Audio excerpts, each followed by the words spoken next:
Hello everyone, welcome to Lasha cooking channel. ನಾನಿವತ್ತು ನಿಮಗೆ 1 ವರ್ಷದಿಂದ 3 ವರ್ಷದವರೆಗಿನ ಮಕ್ಕಳ ಬೇಬಿ ಫುಡ್ಡನ್ನು ಮಾಡೋದನ್ನು ತೋರಿಸ್ಕೊಡ್ತಾ ಇದ್ದೀನಿ. ನೀವು ನಿಮ್ಮ ಮಕ್ಕಳಿಗೆ ಮನೆಯಲ್ಲೇ ಈ ರೀತಿ ಫುಡ್ಡನ್ನು ರೆಡಿ ಮಾಡಿ ಕೊಟ್ಬಿಟ್ಟು ನಿಮ್ಮ ಮಕ್ಕಳ ಆರೋಗ್ಯವನ್ನು ಕೂಡ ಕಾಪಾಡ್ಕೊಳ್ಬೋದು. ಹಾಗೆ ಹೆಲ್ತಿ ಫುಡ್ಡನ್ನು ಕೂಡ ನಿಮ್ಮ ಮಕ್ಕಳಿಗೆ ನೀಡ್ಬೋದು. ಇದು ಬರೀ ಚಿಕ್ಕ ಮಕ್ಕಳಿಗಷ್ಟೇ ಅಲ್ಲ, ದೊಡ್ಡವರು ಕೂಡ ವಾರಕ್ಕೊಮ್ಮೆ ಆದರೂ ಈ ರೀತಿ ಗಂಜಿ ಮಾಡಿ ಕುಡಿಯೋದ್ರಿಂದ ಹೆಲ್ತಿಗೆ ತುಂಬಾ ಬೆನಿಫಿಟ್ ಇದೆ ಅಂತಲೇ ಹೇಳ್ಬೋದು. ಬನ್ನಿ ಇದನ್ನು ಹೇಗೆ ಮಾಡೋದು ಅಂತ ತೋರಿಸ್ಕೊಡ್ತಾ ಇದ್ದೀನಿ. ಮೊದಲಿಗೆ ನಾನಿಲ್ಲಿ ಒಂದು ಪಾತ್ರೆಯನ್ನು ತೊಗೊಂಡ್ಬಿಟ್ಟು ಅದಕ್ಕೆ 2 ಬೌಲಷ್ಟು ಬ್ರೌನ್ ರೈಸನ್ನು ಸೇರಿಸ್ಕೊಂಡಿದ್ದೀನಿ. ಕೆಂಪಕ್ಕಿ ಅಂತಲೂ ಕೂಡ ಇದನ್ನು ಕರೀತಾರೆ. ನೋಡಿ, ಈ ರೀತಿ 2 ಬೌಲ್ ಸೇರಿಸಾದ ನಂತರ ಅದ್ರ ಜೊತೆಗೆ ನಾನಿಲ್ಲಿ ಕಡಲೆಯನ್ನು ಕೂಡ ಸೇರಿಸ್ಕೊಳ್ತಾ ಇದ್ದೀನಿ. ಸುಮಾರು ಇಲ್ಲಿ ನಾನು ಅರ್ಧ ಕಪ್ಪಷ್ಟು ಕಡಲೆಯನ್ನು ಕೂಡ ಹಾಕ್ಕೊಳ್ತಾ ಇದ್ದೀನಿ. ನೋಡಿ, ಈ ರೀತಿ ಕಡಲೆಯನ್ನು ಕೂಡ ಸೇರಿಸಾದ ನಂತರ ಅದ್ರ ಜೊತೆಗೆ ನಾನಿಲ್ಲಿ ಹುರುಳಿಕಾಳನ್ನು ಕೂಡ ಅರ್ಧ ಕಪ್ಪಷ್ಟು ಸೇರಿಸ್ತಾ ಇದ್ದೀನಿ. ನೋಡಿ, ಈ ರೀತಿ ಹುರುಳಿಕಾಳನ್ನು ಕೂಡ ಸೇರಿಸಾದ ನಂತರ ಅದಕ್ಕೆ ನಾನು ಜೋಳವನ್ನು ಕೂಡ 1 ಬೌಲಷ್ಟು ಆ್ಯಡ್ ಮಾಡಿದ್ದೀನಿ. ನೀವು ಇದಕ್ಕಿಂತ ಜಾಸ್ತಿ ಬೇಕಿದ್ರೂ ಕೂಡ ಇಲ್ಲಿ ಆ್ಯಡ್ ಮಾಡ್ಕೊಳ್ಬೋದು. ನೋಡಿ, ಹಾಗೆ ಅದ್ರ ಜೊತೆಗೆ ರಾಗಿಯನ್ನು ಕೂಡ 2 ಬೌಲನ್ನು ನಾನಿಲ್ಲಿ ಆ್ಯಡ್ ಮಾಡ್ತಾಯಿದ್ದೀನಿ. ಈ ರಾಗಿ ಮತ್ತು ಬ್ರೌನ್ ರೈಸ್ ಮತ್ತು ಜೋಳ ಇದು ಜಾಸ್ತಿ ಪ್ರಮಾಣದಲ್ಲಿ ಇರಬೇಕು, ಉಳಿದದ್ದೆಲ್ಲ ಕಮ್ಮಿ ಪ್ರಮಾಣದಲ್ಲಿ ಇರಬೇಕು. ನೋಡಿ, ಇಲ್ಲಿ ರಾಗಿಯನ್ನು ಕೂಡ ನಾನಿಲ್ಲಿ 2 ಬೌಲಷ್ಟು ಸೇರಿಸಾದ ನಂತರ ಇಲ್ಲಿ ಹೆಸರು ಕಾಳನ್ನು ಕೂಡ ಅರ್ಧ ಕಪ್ಪಷ್ಟು ನಾನಿಲ್ಲಿ ಸೇರಿಸಿದ್ದೀನಿ. ಅದ್ರ ಜೊತೆಗೆ ನಾನಿಲ್ಲಿ 1/4 ಕಪ್ಪಷ್ಟು ಉದ್ದಿನ ಬೇಳೆಯನ್ನು ಕೂಡ ಸೇರಿಸಿದ್ದೀನಿ. ಇಲ್ಲಿ ಉದ್ದಿನ ಬೇಳೆ ಇಡೀ ಬೇಡ ಅನ್ನೋರು ಇಡೀ ಉದ್ದನ್ನು ಕೂಡ ಸೇರಿಸ್ಕೊಳ್ಬೋದು. ಹಾಗೆ ಅರ್ಧ ಕಪ್ಪಷ್ಟು ನಾನಿಲ್ಲಿ ತೊಗರಿ ಬೇಳೆಯನ್ನು ಕೂಡ ಸೇರಿಸಿದ್ದೀನಿ. ಇವೆಲ್ಲವನ್ನು ಸೇರಿಸಾದ ನಂತರ ನೋಡಿ, ಅದನ್ನು 5ರಿಂದ 6 ಬಾರಿ ಚೆನ್ನಾಗಿ ಕೈಯಿಂದ ಉಜ್ಜಿಬಿಟ್ಟು ವಾಶ್ ಮಾಡ್ತಾಯಿದ್ದೀನಿ. ಈ ರೀತಿ ವಾಶ್ ಮಾಡಿ ನೀವು ಅದನ್ನು ಓವರ್ನೈಟ್ ನೆನೆ ಹಾಕಿ ಕೂಡ ಮಾರನೇ ದಿನ ಅದನ್ನು ಬಿಸಿಲಲ್ಲಿ ಒಣಗಿಸಿ ಕೂಡ ಅದನ್ನು ಮಾಡ್ಬೋದು. ಬಟ್ ನಾನಿಲ್ಲಿ ಇನ್ಸ್ಟೆಂಟಾಗಿ ರೆಡಿ ಮಾಡ್ಕೊಳ್ತಾ ಇದ್ದೀನಿ. ನೋಡಿ, ಈ ರೀತಿಯಾಗಿ 5ರಿಂದ 6 ಬಾರಿ ಚೆನ್ನಾಗಿ ತೊಳೆದ್ಬಿಟ್ಟು ಅದರಲ್ಲಿರೋ ವೇಸ್ಟ್ ಎಲ್ಲ ಹೋಗ್ತಾ ಇದೆ. ಆ ರೀತಿಯಾಗಿ ಚೆನ್ನಾಗಿ ಕೈಯಿಂದ ಉಜ್ಜಿಬಿಟ್ಟು ತೊಳಿಬೇಕು. ಹಾಗೆ ನೀವು ಇದೇ ಮೊದಲ ಬಾರಿಗೆ ನಮ್ಮ ಚಾನಲನ್ನು ನೋಡ್ತಾ ಇದ್ದರೆ ದಯವಿಟ್ಟು ನಮ್ಮ ಲಾಶಾ ಕುಕಿಂಗ್ ಚಾನಲನ್ನು ಸಬ್ಸ್ಕ್ರೈಬ್ ಮಾಡ್ಕೊಳ್ಳೋದನ್ನು ಕೂಡ ಮರಿಬೇಡಿ. ಬನ್ನಿ ನೋಡಿ, ಇದನ್ನು ಈಗ ವಾಶ್ ಮಾಡಿ ತೊಗೊಂಡು ಬಂದಿದ್ದೀನಿ. ಇದನ್ನು ನಾನೀಗ ಒಂದು ಸ್ಟ್ರೈನರಲ್ಲಿ ಹಾಕಿಬಿಟ್ಟು ಅದನ್ನು ನೀರಿಂದ ಸಪ್ರೇಟ್ ಮಾಡ್ಕೊಳ್ತಾ ಇದ್ದೀನಿ.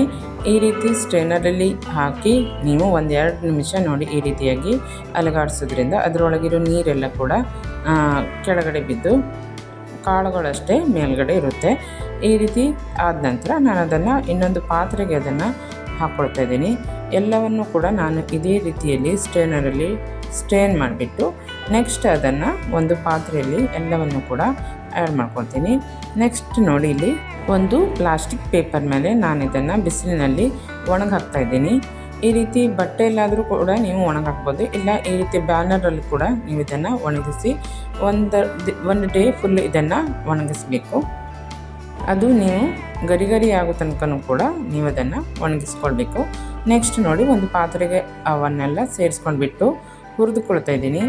ಇಲ್ಲಿ ಸಣ್ಣ ಊರಿನಲ್ಲಿ ಅಂದರೆ ಮೀಡಿಯಮ್ ಫ್ಲೇಮಲ್ಲಿ ನೀವು ಇದನ್ನು 5ರಿಂದ 10 ನಿಮಿಷ ಚೆನ್ನಾಗಿ ಇದನ್ನು ಫ್ರೈ ಮಾಡ್ಕೊಳ್ಬೇಕು. ನೋಡಿ, ಈ ರೀತಿಯಾಗಿ ಸೇರಿಸಾದ ನಂತರ ನಾನು ಇದನ್ನು ಫ್ರೈ ಮಾಡ್ಕೊಳ್ತಿದ್ದೀನಿ. ಇದನ್ನು ನೀವು ಹುರಿಯುವಾಗ ಎಲ್ಲಾದರೂ ಸೀದೋಗ್ಬಿಟ್ರೆ ಅದು ಮಕ್ಕಳು ತಿನ್ನಲ್ಲ, ತುಂಬಾ ಬ್ಯಾಡ್ ಸ್ಮೆಲ್ ಕೂಡ ಬಂದುಬಿಡುತ್ತೆ. ನೋಡಿ, ಈ ರೀತಿಯಾಗಿ ನಾನು ಅದನ್ನು ಮಿಕ್ಸ್ ಮಾಡ್ಕೊಂಡ್ಬಿಟ್ಟು ಮತ್ತೊಮ್ಮೆ ಅದನ್ನು ಫ್ರೈ ಮಾಡ್ಕೊಳ್ತೀನಿ. ಈ ರೀತಿ ಚೆನ್ನಾಗಿ ಫ್ರೈ ಆದರೆ ಮಾತ್ರ ಅದು 6ರಿಂದ 7 ತಿಂಗಳ ನೀವು ಡಬ್ಬದಲ್ಲಿ ತುಂಬಿ ನೀಟಾಗಿ ಇಟ್ಕೊಳ್ಬೋದು. ಇಲ್ಲಾಂದರೆ ಮಧ್ಯದಲ್ಲಿ ಹಾಳಾಗೋ ಚಾನ್ಸ್ ಇರುತ್ತೆ. ಹಾಗಾಗಿ ನಾವು ಅದನ್ನು ಗರಿ ಆಗೋ ತನಕನೂ ಕೂಡ ಮೀಡಿಯಮ್ ಫ್ಲೇಮಲ್ಲಿ ನಾವು ಅದನ್ನು ಹುರಿದ್ಬಿಟ್ಟು ನೋಡಿ ಈ ರೀತಿಯಾಗಿ ಪಾತ್ರೆಗೆ ಸೇರಿಸಿ ಇಟ್ಕೊಳ್ತಿದ್ದೀನಿ. ನೆಕ್ಸ್ಟ್ ಇದ್ರ ಜೊತೆಗೆ ನಾನಿಲ್ಲಿ ಅರ್ಧ ಕಪ್ಪಷ್ಟು ಶೇಂಗಾವನ್ನು ಕೂಡ ಸೇರಿಸ್ಕೊಂಡ್ಬಿಟ್ಟು ಅದನ್ನು ಕೂಡ ಫ್ರೈ ಮಾಡಿ ಸಿಪ್ಪೆಯನ್ನು ತೆಗೆದುಬಿಟ್ಟು ಈ ರಾಗಿಗೆ ಸೇರಿಸ್ಕೊಳ್ತೀನಿ. ಇದು ಕೂಡ ಸೀದ್ ಹೋಗಬಾರ್ದು. ನೋಡಿ, ಈ ರೀತಿಯಾಗಿ ಮೀಡಿಯಮ್ ಫ್ಲೇಮಲ್ಲೇ ಇದನ್ನು ಕೂಡ ಚೆನ್ನಾಗಿ ರೋಸ್ಟ್ ಮಾಡ್ಕೊಳ್ಬೇಕು. ಇಲ್ಲಿ ಯಾವುದಕ್ಕೂ ಎಣ್ಣೆಯನ್ನು ಸೇರಿಸುವ ಅವಶ್ಯಕತೆ ಇಲ್ಲ, ಹಾಗೆ ನಾವು ಅದನ್ನು ಡ್ರೈ ರೋಸ್ಟ್ ಮಾಡ್ಕೊಳ್ಬೇಕು. ನೋಡಿ, ಈ ರೀತಿ ರೋಸ್ಟ್ ಆದ ನಂತರ ತಣ್ಣಗಾದ್ಮೇಲೆ ಸಿಪ್ಪೆಯನ್ನು ತೆಗೆದುಬಿಟ್ಟು ರಾಗಿಗೆ ಸೇರಿಸ್ಕೊಳ್ಬೇಕು. ಹಾಗೆ ನಾನಿಲ್ಲಿ ಅರ್ಧ ಕಪ್ಪಷ್ಟು ಆಲ್ಮಂಡನ್ನು ಕೂಡ ಬಾದಾಮಿಯನ್ನು ಕೂಡ ಸೇರಿಸ್ಕೊಂಡಿದ್ದೀನಿ. ಈ ರೀತಿ ಬಾದಾಮಿಯನ್ನು ಸೇರಿಸ್ಕೊಂಡಾದ ನಂತರ ಇದನ್ನು ಕೂಡ ಲೋ ಫ್ಲೇಮ್ನಲ್ಲಿ ನಾವು ಅದನ್ನು ಫ್ರೈ ಮಾಡ್ಕೊಳ್ಬೇಕು. ನೋಡಿ, ಈ ರೀತಿಯಾಗಿ ಫ್ರೈ ಆದ ನಂತರ ಅದನ್ನು ಕೂಡ ನಾನು ಹುರಿದಿಟ್ಕೊಂಡಿರುವಂಥ ರಾಗಿಗೆ ಸೇರಿಸ್ಕೊಳ್ತೀನಿ. ನೋಡಿ, ಇದು ಚೆನ್ನಾಗಿ ಫ್ರೈ ಆಗಿದೆ, ಕಲರ್ ಕೂಡ ಚೇಂಜ್ ಆಗ್ತಾ ಬಂದಿದೆ. ಈಗ ಇದ್ರ ಜೊತೆಗೆ ನಾನಿಲ್ಲಿ ಗೋಡಂಬಿಯನ್ನು ಕೂಡ ಸೇರಿಸ್ಕೊಳ್ತಾ ಇದ್ದೀನಿ. ನಾನಿಲ್ಲಿ ಅರ್ಧ ಕಪ್ಪಷ್ಟು ಗೋಡಂಬಿಯನ್ನು ಸೇರಿಸಿದ್ದೀನಿ. ಇದನ್ನು ಕೂಡ ಚೆನ್ನಾಗಿ ಡ್ರೈ ರೋಸ್ಟ್ ಮಾಡ್ಕೊಳ್ತಾ ಇದ್ದೀನಿ. ನೀವು ಇದಕ್ಕಿಂತಲೂ ಜಾಸ್ತಿ ಕೂಡ ಆ್ಯಡ್ ಮಾಡ್ಬೋದು, ಬಟ್ ಇದು 2-3 kg ಆಗುವಷ್ಟು ರಾಗಿ ಸರಿಯನ್ನು ರೆಡಿ ಮಾಡ್ಕೊಳ್ತಾ ಇದ್ದೀನಿ. ಇದಕ್ಕೆ ಎಷ್ಟು ಸಾಕು ಅಂತ ಸೇರಿಸಿದ್ದೀನಿ. ಹಾಗೆ ನೋಡಿ, ಇದನ್ನು ಕೂಡ ಚೆನ್ನಾಗಿ ಡ್ರೈ ರೋಸ್ಟ್ ಮಾಡ್ಕೊಳ್ತಾ ಇದ್ದೀನಿ. ಇದು ಸೀದೋಗಬಾರ್ದು, ನೀಟಾಗಿ ಲೋ ಫ್ಲೇಮಲ್ಲೇ ಮಾಡ್ಕೊಂಡ್ಬಿಟ್ಟು ನೋಡಿ ಇದನ್ನು ಕೂಡ ಹುರಿದಿಟ್ಕೊಂಡಿರುವಂಥ ರಾಗಿಗೆ ಸೇರಿಸ್ಕೊಳ್ತಾ ಇದ್ದೀನಿ. ಹಾಗೆ ನಾನಿಲ್ಲಿ 3 ಟೇಬಲ್ ಸ್ಪೂನಷ್ಟು ಬ್ಲ್ಯಾಕ್ ಪೆಪ್ಪರನ್ನು ಕೂಡ, ಕಾಳು ಮೆಣಸು ಅಂತ ಹೇಳ್ತಾರಲ್ಲ, ಅದನ್ನು ಕೂಡ ಸೇರಿಸ್ಕೊಂಡಿದ್ದೀನಿ. ಈ ಮೆಣಸು, ಜೀರಿಗೆ ಇವನ್ನೆಲ್ಲ ನಾವು ಸ್ವಲ್ಪ ಪ್ರಮಾಣದಲ್ಲಿ ಸೇರಿಸ್ಕೊಳ್ಬೇಕು. ಯಾಕೆಂದರೆ ಅದು ಮಗು ತಿನ್ನುವಾಗ ತುಂಬಾ ಒಂಥರ ಸ್ಮೆಲ್ಲು ಅಥವಾ ಘಾಟು ಬರುತ್ತೆ. ಅದಕ್ಕೋಸ್ಕರ ನಾವು ಅದನ್ನು ಸ್ವಲ್ಪನೇ ಸೇರಿಸ್ಕೊಳ್ಬೇಕು. ಹಾಗೆ ನೋಡಿಲಿ, ನಾನಿಲ್ಲಿ ಚಿಕ್ಕ ತುಂಡು ಬಜ್ಜೆಯನ್ನು ಕೂಡ ಸೇರಿಸ್ಕೊಂಡಿದ್ದೀನಿ. ಇದ್ರ ಜೊತೆಗೆ ನೀವಿಲ್ಲಿ ಒಣ ಶುಂಠಿಯನ್ನು ಕೂಡ ಸೇರಿಸ್ಕೊಳ್ಬೋದು. ಹಾಗೆ ಚಿಕ್ಕ ತುಂಡು ಜಾಯಿಕಾಯಿಯನ್ನು ಕೂಡ ಸೇರಿಸ್ಕೊಳ್ಬೋದು.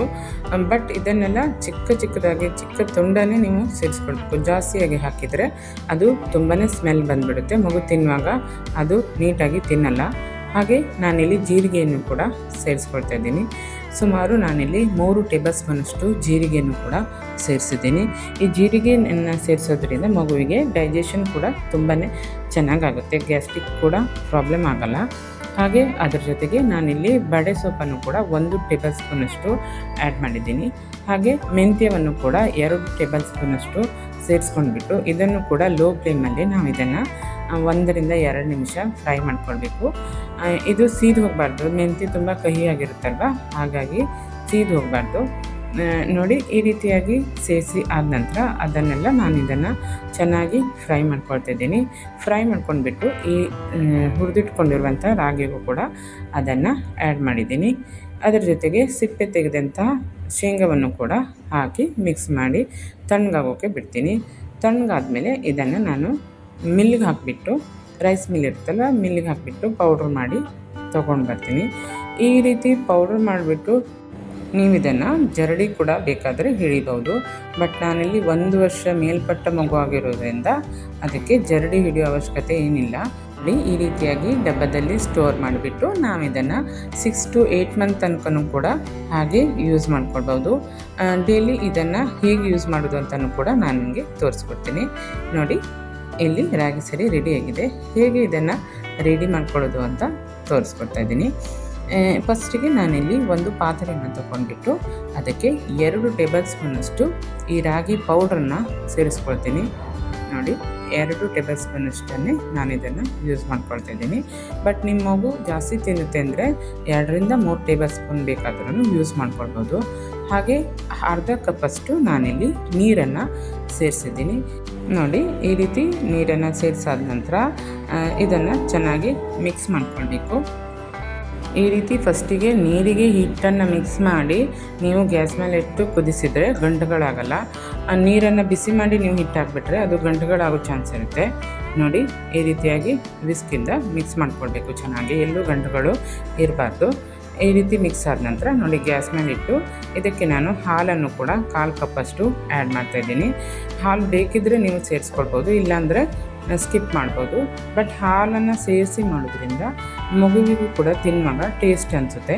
ನೋಡಿ, ಈ ರೀತಿ ಒಂದು 5 ನಿಮಿಷ ಮೀಡಿಯಮ್ ಫ್ಲೇಮಲ್ಲಿ ಅದನ್ನು ಕುದಿಸಬೇಕು. ನೋಡಿ, ಈ ರೀತಿ ಕುದಿದಾದ ನಂತರ 1 ಕಪ್ಪಲ್ಲಿ ನಾನು ಅದನ್ನು ಹಾಕ್ತಾಯಿದ್ದೀನಿ. ಈ ರೀತಿ ಕಪ್ಪಲ್ಲಿ ಸೇರಿಸಾದ ನಂತರ ಅದರ ಜೊತೆಗೆ 1/4 ಟೇಬಲ್ ಸ್ಪೂನಷ್ಟು ತುಪ್ಪವನ್ನು ಕೂಡ ಸೇರಿಸಿ ಮಿಕ್ಸ್ ಮಾಡ್ತಾಯಿದ್ದೀನಿ. ಈ ರೀತಿ ಹಾಲು, ತುಪ್ಪ ಎಲ್ಲವನ್ನು ಸೇರಿಸಿ ಮಾಡೋದ್ರಿಂದ ಮಗುವಿಗೆ ತುಂಬಾ ರುಚಿಯಾಗಿ ತಿನ್ನುವಾಗ ಯಾವುದೇ ರೀತಿ ಕಿರಿಕಿರಿ ಮಾಡಲ್ಲ, ನೀಟಾಗಿ ತಿನ್ಕೊಂಡು ಬಿಡ್ತಾರೆ. ಹಾಗೆ ನಿಮ್ಮ ಮಗು ಕೂಡ ಹೆಲ್ತಿಯಾಗಿರುತ್ತೆ. ಹಾಗೆ ನಮ್ಮ ವಿಡಿಯೋ ಇಷ್ಟವಾದರೆ ನೀವು ನಿಮ್ಮ ಫ್ರೆಂಡ್ಸ್ ಆ್ಯಂಡ್ ಫ್ಯಾಮಿಲಿಗೂ ಕೂಡ ಶೇರ್ ಮಾಡೋದನ್ನು ಮರಿಬೇಡಿ. ಹಾಗೆ ಮತ್ತಷ್ಟು ಹೊಸ ರೆಸಿಪಿಯೊಂದಿಗೆ ಸಿಗೋಣ ಅಂತ ಹೇಳ್ತಾ ನಮ್ಮ ವಿಡಿಯೋ ನೋಡಿದ್ದಕ್ಕಾಗಿ ಧನ್ಯವಾದಗಳು.